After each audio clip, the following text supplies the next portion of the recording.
مدد کس چیز سے ملتی ہے؟ اتنا جو ہے نا بلند و بالا یہ کثر محال، اتنی اونچی منزلیں، اس کی بنیاد جو اللہ نے سیمنٹ اور سریے وغیرہ ڈالے وہ ہے ایمان۔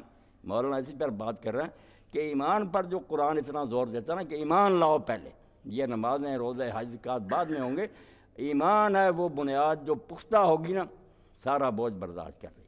جس کے ایمان میں کمزور ہوگا، ضعف ہوگا، جیسے منافق تھے یا کچے ایمانوں والے لوگ تھے، وہ ساتھ چھوڑ جاتے تھے، ذرا تکلیف آئی یا کسی طرف سے کوئی لالچ ملا کھسک گئے۔ تو یہ ایمان جو ہے اس کے بارے میں بحث کر رہے ہیں کہ ایمان اللہ نے جس چیزوں کو کہا نا، اور قرآن بھرا ہوا کہ مومنوں کے لیے یہ ہے، ایمان نہیں تو پھر قرآن سے کچھ نہیں ہے۔ تو ایمان انہوں نے بتایا کہ دین نے صرف 5 چیزوں کے بارے میں کہا، اپنی طرف سے نہیں ایمانیات گنی، 5 ہیں: اللہ، فرشتے، کتاب میں، رسول اور قیامت کا دن۔ یہ 5 چیزیں جو ہیں ان کو اللہ نے کہا جو مانتا مومن ہے۔ اور ان 5 کو کہا کہ یہ اس طرح ہے جیسے چین کی گھنڈیاں ہوتی ہیں، بالکل یہ ایک دوسرے سے جڑی ہوئے ہیں، ان میں سے ایک کو بھی ختم کر دو نا زنجیر ٹوٹ جائے گی۔ اللہ بادشاہ ہے کائنات کا، اس سے پیغام سن کر لوگوں کو پہنچانے والے انسانوں تک فرشتے، فرشتوں سے رہنے والا رسول انسانی، اس کے ہاتھ میں کتاب، کتاب پر چلنے کا نتیجہ جنت، نہ چلنے کا نتیجہ دوزخ۔ یہ اس طرح آپس میں مربوط ہیں کہ ایک کو بھی نہ مانو گے تو سارا برباد ہو جائے گا، باقی اس کو سب کو مانتے رہو کچھ نہیں پیدا ہوگا۔ یہ 5 اکٹھی ماننی پڑیں گی، اور ان 5 میں سے کسی کا انکار بھی کافر بنا دے گا۔ ہاں، اور اس کے بارے میں مولانا نے کہا کہ دوسرے دینوں میں یا سائنس اور فلسفے میں ایسی چیزیں جو صرف علمی ہیں، اگر ہم جانتے ہیں کہ زمین گول ہے، سورج جو ہے کھڑا اور زمین گھوم رہی، اس سے کہ عمل پر کوئی اثر نہیں پڑتا، ذرا واقفیت ہو جاتی، نالج ہے، انسان کو نیک بد بنانے میں اس کا کوئی دخل نہیں، نیک بھی جانتا گول ہے، وہ بھی بد جانتا، کچھ نہیں۔ مگر اسلام نے جو عقیدے ہیں نا بتائے، وہ صرف دماغ کے کسی کھانے میں معلومات نہیں ہیں، انسان کی زندگی کو اپنی گرفت میں لے لیتی، قابو کر لیتی انسان کو، پھر اگر وہ صحیح معنی مانتا، ہر مرحلہ پر وہ پڑھا ہو ان پڑھ ہو، یہ اس کو اپنی گرفت میں رکھتی۔ کسی وقت بھی کوئی کام آئے اس کے سامنے نیک و بد، وہ جانتا کہ میرا اللہ دیکھ رہا اور میں نے اس کو جا کر حساب دینا۔ یہ وہ باتیں ہیں جو عملی زندگی کو متاثر کر دی، جو اسلام نے عقیدے بتائے ہیں۔ دوسرے کہتے ہیں لندھور اتنا لمبا تھا، یہ کیا ایک کہانی ہے آپ کو یاد ہوگی، اس سے آپ نیک بد نہیں بن سکتی۔ نوح علیہ السلام کی کشتی کتنی لمبی چوڑی تھی، یہ افسانے کے طور پر لوگ پوچھتے رہتے ہیں اس سے کیا ملے گا، جو اصل میں اس میں بات ہے کہ جو نبیوں کی بات نہیں مانتے وہ تباہ کر دیے جاتے ہیں۔ پلے باندھنے کی وہ تھی، لوگ ڈھونڈنے لگ گیا کتنی لمبی تھی کتنی چوڑی تھی، یعنی لایعنی بات۔ تو دین میں اللہ تعالیٰ نے کوئی بات ایسی بیان نہیں کی جو صرف واقفیت دیتی ہو، واقفیت کی باتیں نہیں بتائیں۔ اصحاب الکہف کا قصہ بیان کیا، لوگوں نے پوچھا کتنے، اللہ نے فرمایا قل اللہ اعلم بعدتہم، کہہ دو اللہ جانتا کتنے۔ یہ چسکا ہی نہیں ڈالا کہ فضول سوالوں میں کتنی مدت ہے، قل اللہ اعلم بما لبث، اللہ جانتا کتنی مدت ہے۔ اللہ اس ذوق کو بالکل ٹھکراتا ہے کہ یہ نہ چسکا ڈالنا، عالم سے پوچھے، وہ کیوں پوچھتا، کیا فائدہ اس کا، وہ بات پوچھ جو تیری زندگی میں کارآمد، جو برتے گا۔ اسی لیے امام سالبی سے کسی نے پوچھا کہ شیطان کی بیوی کا کیا نام ہے، انہوں نے کہا بھائی میں اس ولیمے میں شامل نہیں تھا۔ یہی جواب ہے نا، بہمک کیا لینا ہے اس سے۔ تو دین نے بالکل لوگوں کو یہ بیماری نہیں لگائی کہ وہ فضول باتوں میں لگے، عقیدے بھی وہ دیے 5 جو انسان کی زندگی میں اس کو کنٹرول کر دیں۔ اللہ دیکھ رہا ہے، فرشتے اس کے ریکارڈ لکھ رہے ہیں، کتاب ہے جو یہ تیرے لیے ہدایت نامہ ہے، رسول رہبر ہے، اور انجام تیرے سامنے۔ یہ بات مولانا نے کہی کہ باقی مذہب جو ہے نا جو وہ عقیدے دیتے ہیں تو وہ علمی ہو سکتے ہیں اگر کوئی صحیح باتیں واقفیت، مگر عمل پر اثر نہیں ڈالتے۔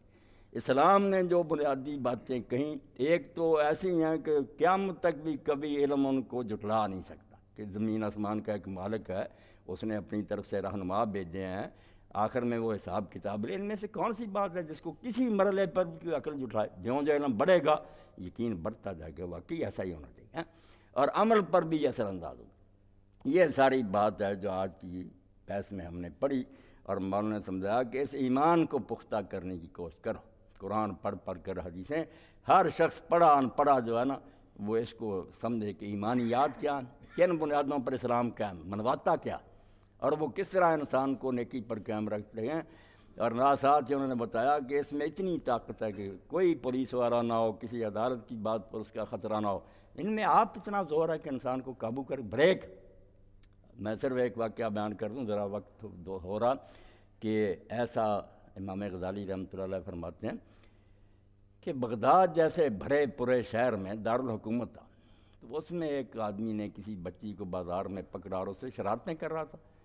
سب لوگ دیکھ رہے تھے، مگر اس گنڈے کی وجہ سے کہ یہ بدماش ہے کوئی جرت نہیں کرتا تھا اس کو ٹوکنے کی. جیسے آج حالات ہو گئے، عباسی سلطنت بھی کمزور ہو گئی. اتنے میں ایک بزرگ تھے ولی اللہ بشر بن الحارث حافی، ننگے پاؤں رہتے تھے. ان پر یہ چیز غالب آ گئی کہ اللہ کہتے ہیں ہم نے فرش بچایا، والا فرشنا، ہم نے فرش بچایا. انہوں نے کہا اللہ کا فرش میں یار پاؤں جوتی لے کر رکھوں؟ بس نشہ ہو گیا، کوئی مسئلہ نہیں ہے. حافی ننگے رہتے، وہ پاس سے گزرے. انہوں نے لوگوں سے پوچھا کیا بات؟ انہوں نے کہا جی ایسا لڑکا حرامی وہ کر رہا شرارتیں، اب کون اس کو کہے، سارے ڈرتے ہیں. آپ اس کے پاس گئے، وہ آپ کو پہچانتا نہیں تھا، کانوں میں کچھ کہا، آپ چلے گئے، وہ بے ہوش ہو کر گر گیا. لوگوں نے اس کو سنبھالا، پاؤں دبائے وغیرہ، ہوش میں آیا. اس نے پوچھا یہ آدمی کون تھا؟ تو لوگوں نے کہا تو جانتا بشر کو؟ انہوں نے کہا میں نے شہر کا بزرگ کا نام تو سنا ہے مگر مگرا نہیں کبھی. تو انہوں نے کہا یہ وہی تھے. اور اس سے پوچھا کہ انہوں نے کیا کہا تھا؟ اس نے کہا میرے کان میں صرف یہ کہا تھا کہ تو کیا کر رہا ہے اور تیرا خدا دیکھ رہا ہے. کوئی زیادہ بات نہیں کیا، دل سے بات کہی کہ تو کیا حرکتیں کر رہا، تیرا خدا دیکھ رہا ہے. ایک دن حساب دینا. 7 دن بخار میں مبتلا رہا، کانپتا رہا اور 7ویں دن مر گیا. اس ایمان میں اتنی طاقت ہے، بڑے بڑے ڈاکوؤں اور بدماشوں کو یہ نکیل ڈال دیتا. مگر ہو تو صحیح اندر، مانے تو صحیح اس بات کو. یہ ساری دنیا میں خرابی کا یقین جانے، جتنے مرضی علاج کر، گھر گھر یہ لکھنا پڑھنا سکھا دیں، خواندگی بڑھا دیں، کچھ نہیں. جتنا پڑھیں گے اتنے ہی بگڑتے جائیں گے. پڑھے بگڑے ہیں. جو ان پڑھ تھے نا، 2 لوگ زیادہ عمر کے، وہ جانتے جب ان کے بوڑھے ان پڑھ تھے، بہت ان میں نیکی تھی، دیانتدار لوگ تھے، ایک دوسرے کا احترام کرتے. جب سے پڑھ گئے، تیری بے علمی نے رکھ لی بے علموں کی لاج، عالم فاضل بیچ رہے ہیں اپنا دین ایمان. ڈگریاں ہاتھوں میں، کارپوریشنوں کے وہ چیئرمین ہیں حرامزادے لوٹ کر. اب نیب ان سے پوچھتا پھر تو یہ پڑھنا لکھنا کوئی نہیں سنوارتا، یہ ایمان سنوارتا ہے. بے شک یہ ایک امی کے دل میں پیدا، ان پڑھ جو ہے نا اس کے دل میں بیٹھ گیا اللہ کے پاس جانا، اللہ سے کوئی چیز چھپی ہوئی نہیں. تو یہ بات آج کے سبق میں مولانا نے بیان فرمائی، میں نے ذرا آسان لفظوں میں آپ لوگوں تک پہنچا دی. بات یہی ہے کہ عمارت ساری جو ہے نا دین کی، اس کی بنیاد صرف ہے کہ اللہ اور آخرت اور رسول پر ایمان پختہ ہو جائے. اس میں کسی شک اور شبہ کا دخل نہ، اور آدمی لرز اٹھے کہ ایسا خدا جو دیکھ رہا ہے اس کے جہاں جانا. جی اگلا مضمون پھر بتا دینا جب پڑھے گا اور شروع کریں درس.